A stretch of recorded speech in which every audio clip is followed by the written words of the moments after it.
Olá, queridos irmãos e irmãs, graça e paz. Vamos orar, que o Senhor nos abençoe.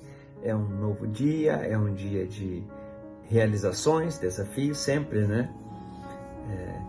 Estou aqui com uma blusinha, nós estamos gravando este vídeo numa época de inverno aqui em Curitiba e louvamos a Deus por tudo que o Senhor tem feito, pela renovação, por cada palavra, por cada dose diária de inspiração e direção que o Espírito Santo nos dá.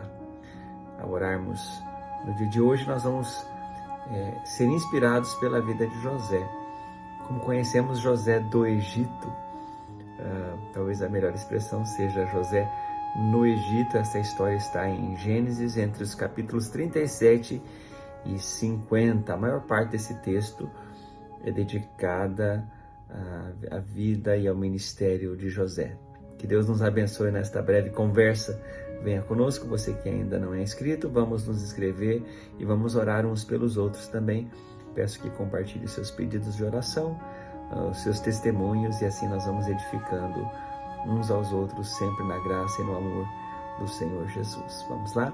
Gênesis 50, versículo 20.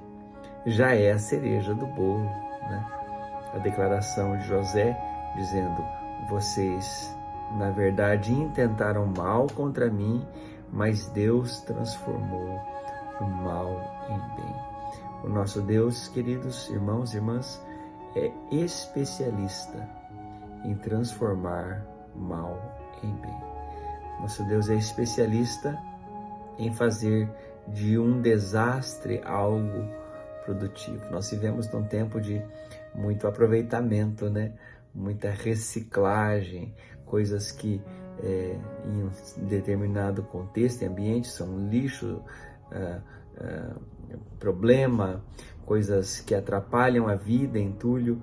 Deus pega estas coisas e transforma em algo maravilhoso. Assim nós temos visto boas inspirações de transformação do nosso mundo, né? Coisas que eram descartáveis se transformam ou são transformadas em coisas produtivas. Pois muito bem, José tem o início da sua história numa juventude de menino mimado. Ainda muito jovem, o pai dele mostrava preferência por ele. Esta preferência em detrimento dos seus irmãos trouxe-lhe problemas e sempre vai trazer problema, né? Quando não há imparcialidade, há esse sentimento de injustiça e sofrimento. É assim no mundo, é assim também nos relacionamentos mais íntimos, no relacionamento familiar. José, então, foi perseguido pelos seus irmãos, foi vendido a uma caravana de estrangeiros e ele acabou sendo vendido como escravo lá no Egito. Então, ele que era do povo hebreu, filho de Israel, filho do Jacó, que teve o seu nome mudado para Israel, e agora ele era um ninguém lá no Egito, trabalhando sem receber salário, literalmente vivendo como escravo. À medida em que a vida dele foi desenvolvendo lá no Egito, Deus foi honrando a sua seriedade, a sua fidelidade a Deus e a fé que ele tinha. Então Deus foi transformando a sua história. Não foi da noite para o dia, e muitas coisas, muitas tragédias aconteceram ao longo do caminho. Esta história é uma história emocionante. O leitor atento vai às lágrimas enquanto lê os textos bíblicos, pois percebe o drama da vida deste homem que queria ser fiel a Deus, mas não entendia porque as coisas estavam indo de mal a pior, pelo menos do plano humano. Muitas vezes nós passamos por isso, não uma e nem duas vezes. Ao longo da vida, nós enfrentamos situações que nos confrontam, e esses confrontos colocam a nossa fé em xeque, colocam as nossas crenças em xeque, em dúvida. E algumas pessoas até na hora da dor mais aguda, dizem coisas que não deveriam dizer, mas Deus é gracioso e Deus sabe que quando está doendo a gente grita mesmo. Então, a coisa mais importante não é esta hora o que você falou, o que você deixou de fazer, mas é realmente ter um coração voltado para a vocação, para o chamado, para entender que Deus está agindo. E José foi traído pelos seus irmãos e esse tipo de traição sempre abre grandes feridas no coração e na alma. E depois de muitos anos, Deus honrou a José, ele se transformou num grande líder lá no Egito e, quando não, os seus irmãos apareceram precisando da sua ajuda. Então, esta seria, aos olhos humanos, uma hora muito apropriada para a vingança.